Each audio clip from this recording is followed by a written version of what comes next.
پکتیا کې د لسګونو زرو کسانو په شتون کې د حقانی جنازه ترسره کېدل. د جنازې په مراسمو کې د سراج الدین او انس حقانی تازه بیانونه د پوره جزئیاتو لپاره په ویډیو کې تر پایه پاتې شئ.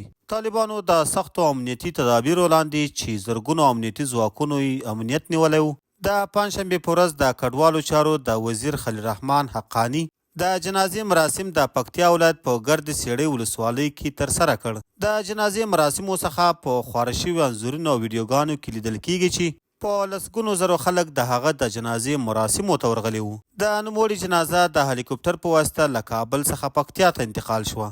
د پکتیا د دکاندارانو د اتحادیې په یوه ګډه پریکړه کې د پکتیا ولایت ټولو دکاندارانو نن دکانونه تړلي وو او د خلیل الرحمن حقانی جنازې ته ورغلي وو. په یادو مراسمو کې خلیفه سراج الدین حقانی وویل زموږ نظام د دې لپاره راغی چې د ټولو مسلمانانو ترمنځ به یووالی رامنځته کړي، خو ځینې ډلې بیا ځان له مسلمانانو جلا کوي او د کفارو خدمت کوي او په وینا د کفارو لپاره یې خلیل حقانی له منځه یووړ چې د نوموړي ظاهرا اشاره د عیشانو ته وه. نوموړی وایي چې خلیل حقانی له هیچ چا سره هم شخصي دښمني نه درلوده او الله تعالی به د ده انتقام واخلي. نوموړي ویل چې د حقانی ټول ژوند له ځوانۍ څخه تر اوسه پورې په مرکو، جرګو او جهادونو کې تیر شو. نو اوس چې د خلکو په خدمت کې بوخت وو، ظالمانو په یو ناځوان مردانه برید کې شهید کړ.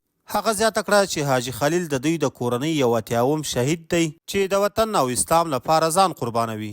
هغه زیاته کړه چې موږ په شهادتونو نه ډارېږو او نه مو هم مورال ټیټیږي.